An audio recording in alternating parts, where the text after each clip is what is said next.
So I also didn't prepare much, but I did a little bit of meditating today, and I'm grateful to be here.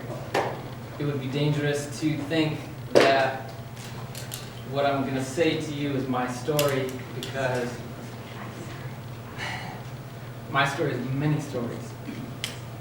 My story is the story of my third grade teacher looking at me in a time of deepest darkness and saying, I want to hear your ideas. My story is the story of my father believing into me into my worst times. My story is the story of my girlfriend. When I lose my house and I'm making $4.25 an hour, saying, baby, I believe in your vision. There's people in our life when we're at our worst that see our best. So I'd invite you just for a second right now to think of someone in your life that held faith in your possibility when you did not hold it in yourself. Then I'll just give you a moment of silence to think of that.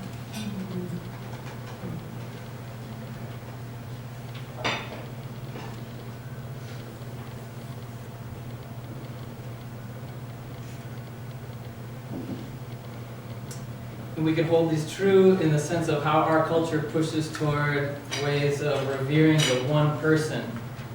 And I tell you, I just want to shatter that illusion. I don't have my story, it's our story. And the second thing I want to acknowledge deeply is that I'm aware that I'm up here and some circumstances in my life have been set up as a white person and as a male to be nominated or to be awarded some great achievement. So I want to take another moment just to reverence people that you know, that maybe it's a mother giving birth or someone who does not get recognized in an impoverished neighborhood in Detroit who runs a daycare for children for the past 36 years. Who is that person that's not up here right now? I just want to take a moment to acknowledge those people.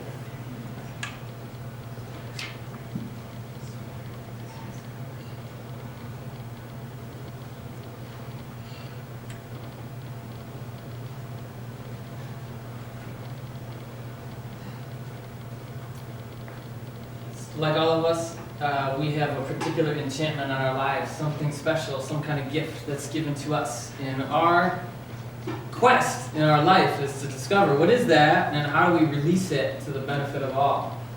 And so in an effort, I'll share maybe a little bit about what that's like for me, but really to try to illuminate the story that is the story of risk and sacrifice and growth and dying to ourselves in an effort to become more than what we even think we can become.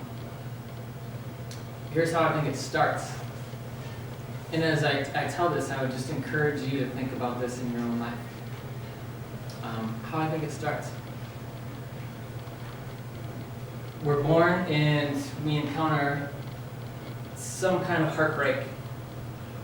We're sensitive in a way to something in our community that is lost or forgotten or violently destroyed.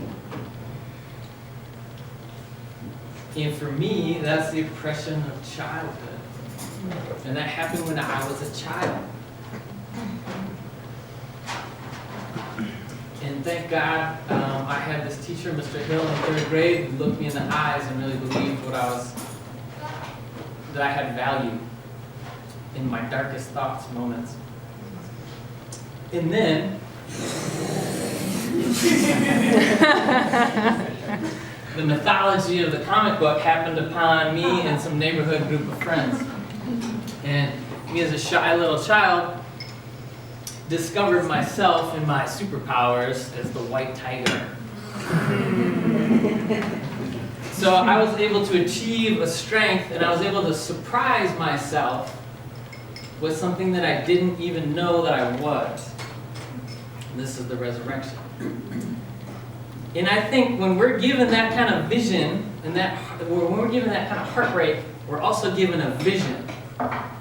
And what we've heard it called the wounded healer, that our deepest wound is actually the gift that we give out to others. Call it whatever you want.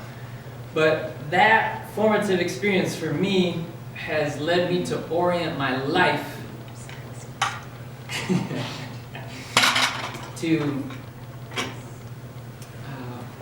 honoring the sanctity of childhood and wanting to create spaces that exist where that's sacred and resplendent in our world.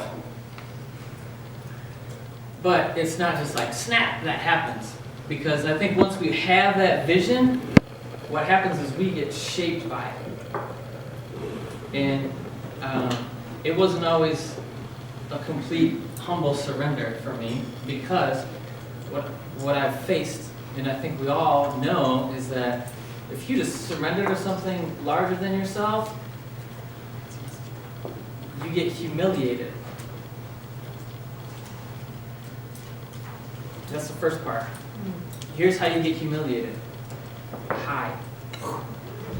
We hide from the vision. It's not possible. It's not good enough. Oh, it's not going to work. This precious thing that is so true, afraid of rejection. If one person says, oh, that's weird, it's done. So in high school, it was 2 years for me. Going to my locker, eating lunch out of my locker. I didn't want to be in touch with anybody. Thank God I was in a retreat. God found me. The shores of Lake Erie. You should be a clown. That's what you should do. Your response to oppression is to go play. You can dismantle all social structures. Sometimes God also talks like this.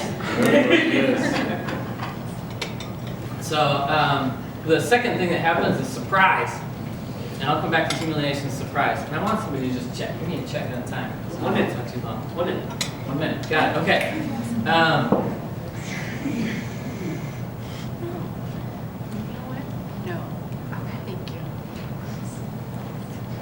So humiliation on two sides. One is we hide from it. The second part is the risk of actually saying that out into the world. So what I do for a living is I dress up like a superhero and I wear a cape. And how many adults want to laugh? Sure. How many kids have even laughed at me? Yeah. But what I'm looking at is how to become different and vulnerable so that other people can be invited into that same thing.